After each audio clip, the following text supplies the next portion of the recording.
Good morning. Hello there, everybody. I have a package. I recently sent a pair of wire strippers to the Craftsman. If you're not familiar, look up Craftsman, no T, on YouTube. Steady crafting for some fantastic maker videos.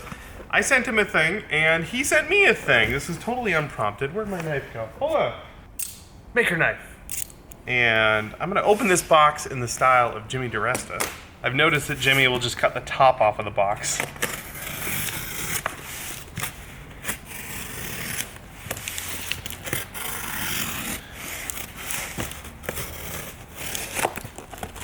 Ta-da! I got stickers! Steady crafting stickers! Alright. So Gladys is the name of my wire stripper that I sent him. Gladys is already helping out on projects. Thank you both for your sweet gift. Also, my metal file cabinet has been spiffed up with Punish Props stickers. I'm sending y'all some neat old parts for use in projects, or however you see fit. I collect stuff like this for use in future projects, but may never get around to using them. Maybe y'all can figure that out. Love, TCM, the Craftsman. P.S. Bill, I was going to mention a joke in my last video about how in Star Wars, when Alderaan was destroyed, they started a second home planet and named it Bilderan. It's not as funny on paper. I think it's really funny. Let's see what's in this box. Look at that. We got an old, a light meter? It looks like it's a light meter. That's a really cool old thing. That's an old gauge. Oh man, how cruddy and old and awesome is that? We've got gears. These look like gears off of a lathe maybe. I don't know. Some metal gears. A box full of old fuses, and a bunch of old parts. This is amazing. My favorite old hinges. Oh, these old hinges. I'm gonna have to spend some time and really dig through all this stuff. Bunch of stuff. Cool. That looks like an old gear. Some sort of... These are all really cool. A lot of these are cool things. Oh, it's a light off of an old car or something. Oh man, that's amazing. A lot of this stuff, like these gears, would be worth taking a mold of so I could make my own copies if I need more, or if I need a bunch of gears. Oh, snap! I got a Steady Crafting mug! I was gonna buy one of these. Look at that. That is going in our office. Oh, is this two? Is there two of them? That's awesome. Okay, well that's great. That is a wonderful box of stuff. Thanks to the Craftsman for sending it our way. Habiteer Workshop on Patreon suggested that we try using acetone to smooth out this visor so we don't have to sand it as much. When we've done acetone vapor smoothing, we kind of ended up with a little bit of an uneven surface, but what Habiteer Workshop suggested was just brushing on the acetone with a paper towel. So since I have this test piece, I want to give it a shot. Thanks for sharing that tip. That's something I've been wanting to try and totally forgot that was a thing that people do. Alright, got a little bit of acetone on there, and I guess I'll just brush it on. One of the things to be, oh, see, some of it's coming off already. I do know that with the vapor smoothing, I had to leave my prop alone for a while for the acetone to evaporate. So maybe this will be faster because it's not, putting it inside a container with it. Well, that looks pretty good. You can see by looking at the shiny spots that you can still see the layer lines, but I suspect I need to put more on there. Get a fresh paper towel and keep on going. I ended up with some paper towel brush strokes. Maybe I went too far. Whoops. I'm gonna let this acetone evaporate and try it again in a bit. I have a feeling wiping on acetone onto ABS is more of an art than just a skill. I feel like I need a lot more practice. I ended up with kind of like paper towel brush strokes up here. Granted, the paper towels we currently have in the shop have this texture. We ran out of the blue paper towels that don't have that, so even this little texture might be messing with it. But I can still see the print line, so I think for our bigger visor, I'm just gonna keep going with good old sandpaper, and I might end up doing some primer on it. This is a really good test though, and it's always worth doing little tests before you try things on your final piece. One of the cool things about living near a city is when you go for a walk, you find all sorts of interesting things on the ground, especially near on-ramps to highways. So over the years, we've found quite a few interesting things. All of this stuff was just from 2 days of walking, so I had a really good haul. These really cool things that came off giant old pieces of machinery, and who knows how long they were there along the side of the road. I love that you can see a story in some of these pieces. Like, this bolt looks like it was sheared off at one point, but it's rusted over since, so it was a long time ago when that happened. And then this guy was, I assume, off of a car, but it's all beat up. This one's still damp. I was just cleaning it off. It was full of dirt. This one is still full of dirt.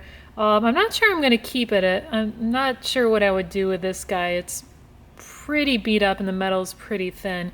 But the main reason we keep this stuff is to use as greeblies in our projects. And if it's a small piece like this one, this is similar to what we used in Bill's cyberpunk costume for his necklace. So we used straight metal. We'll also keep these around to make some molds if we want multiple copies. That's what all of these guys are. Some of these are from old projects like the Amulet of Talos, but some of these were just like little bits and bobs that we molded off of old metal or plastic pieces, and this is a resin cast of it. So we keep these around, and if we end up with extra silicone, we'll make a mold of these, and then if we end up with extra resin, we'll pour that resin into the mold, and those extra little resin pieces kind of end up in these things. So here's some fake bolts and nuts. Some of these are still the masters, so this is a metal piece that we found. Here's another one. This is also really good for reference for doing rust effects. I mean, these things just look so cool. So tip from the Punish Props team, when you're out for a walk, keep an eye on the ground when you're walking around on the sidewalk. You'll never know what you find there. Oh, I don't know if I ever told you guys the mother lode I found once along the side of the road. Let me show you what that is. This guy. This was almost full, and it was dumped on its side in the road. I came across it on a walk one day, and my first instinct was to scoop up everything and put it back in the container. Then I realized they're probably not coming back for it. It probably fell off a truck since it was getting on the highway and dumped everywhere. So I took it home, and now we've had an endless supply of these. What are they? Just normal wood screws? Drywall screws? I don't know. Bill would know. Anyway, he's been using these for a while. And a free container. Aw, yeah. Welcome to the paint booth. You are in the paint booth. I'm doing some paint tests here for the helmet. Britt's back there working on it for the mask, the Code Geass mask. I don't think we talked about that yet. We haven't. We're doing a helmet for Funimation. Right, that's coming out next week. So you haven't seen it yet, but it's over there looking really cool. Anyway, I did some paint tests here. It's got to be this kind of dark purple, but I want to add a little bit of a metallic sheen. I did some tests, kind of layering different ones. This ended up a little too bright. I think that's what I want to go with, but the helmet's 3D printed, and here's one of the prints that didn't work out. So I primed it and sanded it, and I'm going to do some more paint tests on here. Now that I've kind of got a roadmap for where I want to go, I'm going to give it a shot. Just checking to see all my paints here. The first thing I'm going to do is cover everything with black. So I'm going to get that loaded up in my airbrush, do that base coat, and then I have a couple of other colors to try out. I'm doing all Createx paints on this fella here. So I'm going to start with black and base coat this thing in black. This has been sanded down to a 600 grit. So it's nice and smooth. I need a little more paint in there. That looks nice. All right, I'm gonna let this dry. I mean go use my hairdryer to dry it really fast. A couple of things right off the bat. It looks pretty good.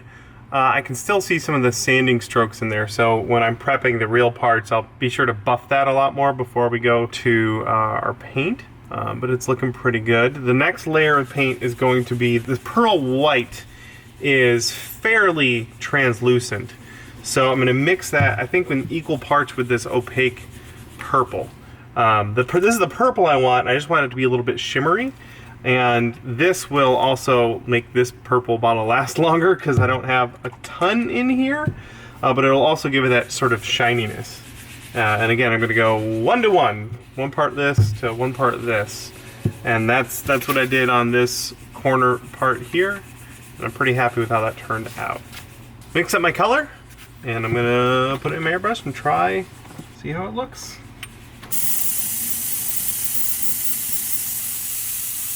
Okay, gonna go hit this with the hairdryer, see how it looks.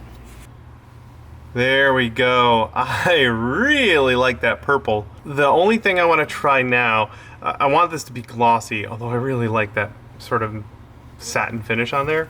I have a can of catalyzed clear I'm going to use for the final one, but to kind of simulate that, I'm going to hit this with this crystal clear just to see what this will look like all glossy. I'm going to run and just spray this outside so I don't have to kick all the fans on, but I'll be back and show you how it turned out. Okay, did a quick application of crystal clear on here, hit it with a hairdryer, and I do like the shine. Something weird happened though. Let me see if we can get this up close. There's some weird bubbles that happened. My guess is that the paint below is not dried yet, so we got some bubbles. The final will be done with this stuff here, this catalyzed stuff, and I'll wait much longer to let that dry. So I don't think bubbles will be a problem in the future, but when I crack this, because I haven't popped it yet, once you pop this, you have a limited time when it's still good. When I do pop this, I'll hit this guy as a test again. I might sand those bubbles down, but hit this guy again as a test to see how this is gonna look on there. But I do like that shine, and that metallic finish under there looks pretty nice. So I think I have a really good notion of where I'm going with this paint job. Now you're in the paint booth looking out at me. This is exactly what props look like. That's what they see. Me painting it like this. Anyway, that's gonna do it for this week's vlog. Thanks for coming and hanging out. I hope you enjoyed this behind the scenes look at what we're working on in the shop this week. Britt's creeping on me. Britt's doing some sanding right now. We're getting the helmet down to 220 or 320 grit before priming and sanding some more. So anyway, thanks as always for the support. You guys are fantastic. Keep it up. Thank you for the support. Yeah. We love you guys. We love you guys. We'll see you next week.